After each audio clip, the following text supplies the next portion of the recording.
नमस्कार दोस्तों, मेरा नाम आशीष न्यूलिया। आज मैं आपके साथ एक महत्वपूर्ण जानकारी शेयर करना चाहता हूँ। अभी तक यूपीआई ट्रांजैक्शन करने पर क्या होता था कि आप पेमेंट करते थे और तुरंत ट्रांजैक्शन अकाउंट में ट्रांसफ़र हो जाता था।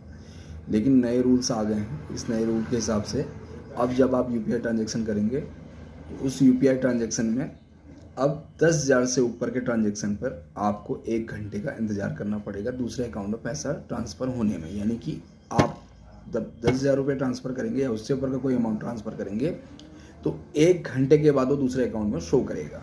ऐसा इसलिए किया गया है क्योंकि अभी फ्रॉड के केस बहुत ज़्यादा हो रहे थे, जिसकी वजह से क्या हो रहा था कि कई बार लोग क्या करते थे, जो फ्रॉड करते थे वो कस्टमर से या लोगों से पैसा मांगते थे, अपने अकाउंट में ट्रांसफ़र करवा लेते थे और तुरंत इमीडिएटली जो है उस पैसे को विड्रॉल कर लेते थे।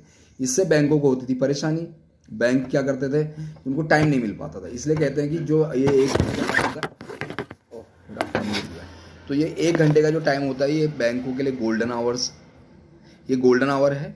इस गोल्डन आवर में जो है वो कस्टमर को कहते हैं कि समझने का टाइम मिल जाएगा, फ्रॉड हुआ है वो कंप्लेन करेगा और उस बीच में जो है उसके ट्रांजैक्शन को कैंसिल कर सकता है या वापस कर सकता है। और ये जो चीज़ है ये जो शॉप्स के जो क्यूआर कोड है उस पर लागू नहीं होता है। यानी कि अगर आप दुकान में पेमेंट करते हो तो दुकान के पेमेंट पे आपको कोई दिक्कत नहीं होगी, आप उस पर कोई सा पेमेंट करेंगे इमीडिएट ट्रांसफ़र हो जाएगा। ये सिर्फ पर्सन टू पर्सन वाला जो ट्रांजैक्शन है उस पर ये होता है कि आप किसी को पैसा भेजते हैं एक अकाउंट से दूसरे अकाउंट में, तो आपको 1 घंटे का इंतजार करना पड़ेगा या सामने वाले को भी 1 घंटे का इंतजार करना पड़ेगा उसके अकाउंट में पैसे शो होने पर। ताकि उस बीच में अगर आपको लगे कि ये फ्रॉड है या कोई गड़बड़ है तो आप क्या करेंगे, आप कंप्लेन कर सकते हैं या फिर कुछ शायद सिस्टम ऐसा है कि आप उसको कैंसिल कर सकते हैं। ये बहुत बढ़िया मुझे सही सिस्टम लगा क्योंकि काफ़ी फ्रॉड हो रहा था, काफ़ी लोग जो है ठगे जा रहे थे। और देखा जाए तो मतलब ठीक है, ये 10,000 से नीचे के ट्रांजैक्शन पे भी हमें सतर्क रहना चाहिए क्योंकि पैसा चाहे 1,000 हो या 10,000 हो, बहुत महत्वपूर्ण है। इतनी आसानी से मिलता नहीं है, आदमी मेहनत से कमाता है। लेकिन फिर भी बड़ा अमाउंट है, ज़्यादा बड़ा नुकसान होने से आदमी बच जाएगा। 1 घंटे का टाइम जो है दिया गया है उसमें, क्योंकि बीच में ये आ रहा था कि 10,000 से ऊपर के ट्रांजैक्शन में बहुत सारे ऐसे मैसेज आ रहे थे जिससे आदमी कंफ्यूज हो रहा था कि ट्रांजैक्शन करने नहीं होंगे या टैक्स पड़ेगा या क्या रहेगा करके उसको जानकारी नहीं मिल पा रही थी।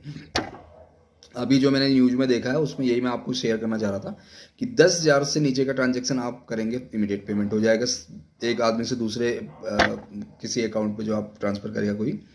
और अगर आप क्यूआर कोड पे ट्रांजैक्शन करते हैं किसी शॉप पे, यानी कि बिजनेस अकाउंट पे ट्रांजैक्शन करते हैं, क्यूआर कोड का मतलब ये नहीं कि पर्सनल वाला, बिजनेस अकाउंट पे जो क्यूआर वाला होता है उस पर आप अगर शॉप वाले ट्रांसफ़र करते हैं तो वहाँ पर कोई ठीक है। तो इसलिए अब सतर्क होने की ये ज़रूरत है कि जब आप पेमेंट करते हैं तो उस वक्त ये भी ध्यान देना कि फ्रॉड करने वाले अब देखो उसका इस्तेमाल भी कर सकते हैं, वो आपको बिजनेस वाला क्यूआर भी डाल सकते हैं, तो उसमें भी इमीडिएट सेटलमेंट होता है और आदमी पैसा निकाल सकता है। तो सावधान रहें, सुरक्षित